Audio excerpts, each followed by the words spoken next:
des transports terrestres procédera au lancement de la mise en exploitation qui sera progressive, comme vous le savez, le temps qu'on mette à niveau certaines stations. Sur l'exploitation, donc, il y aura 14 stations qui seront exploitées, qui pourront accueillir des voyageurs. Ces stations ont été sélectionnées par rapport à leur niveau de fréquentation. Elles prendront quasiment 80% des besoins à terme.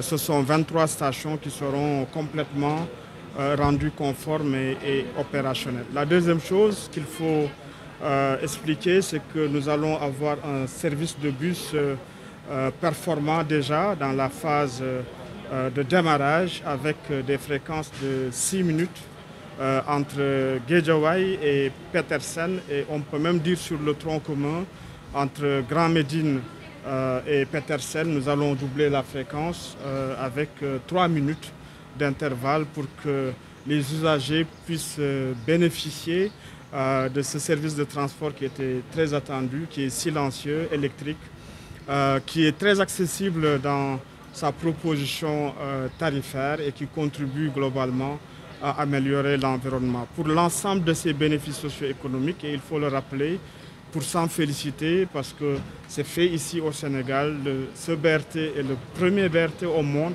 100% électrique, qui vient d'être d'ailleurs primé par des instances en charge du suivi des innovations qui sont faites dans les projets PPP en Afrique du Sud, et le Sénégal a remporté le prix pour ces innovations apportées dans la structuration institutionnelle et financière. Comme vous le savez, 30% de l'investissement est fait par le privé pour l'acquisition du matériel roulant zéro émission polluante, pour sa maintenance et son exploitation.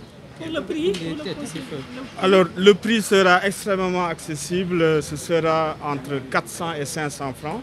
Ça veut dire 500 francs permettra de faire tout le couloir, 18 km entre Guédiawaye et Petersen. C'est un vrai soulagement quand vous voyez qu'il y a encore certains de nos concitoyens qui payent jusqu'à 2000, 3000 francs entre Guédiawaye et Petersen sur des véhicules privés dans des conditions parfois très peu acceptables.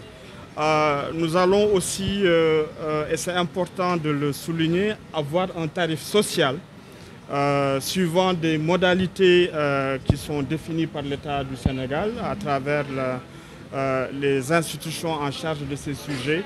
16% des usagers pourront profiter de ce tarif social qui sera la moitié en fait tarifaire, ça veut dire 200 francs ou 250, si vous êtes éligible naturellement au tarif social. Ces cas sociaux sont définis par le ministère en charge de ces questions. Nous y reviendrons, mais globalement, ce qu'il faut retenir, c'est qu'il y a un tarif très accessible.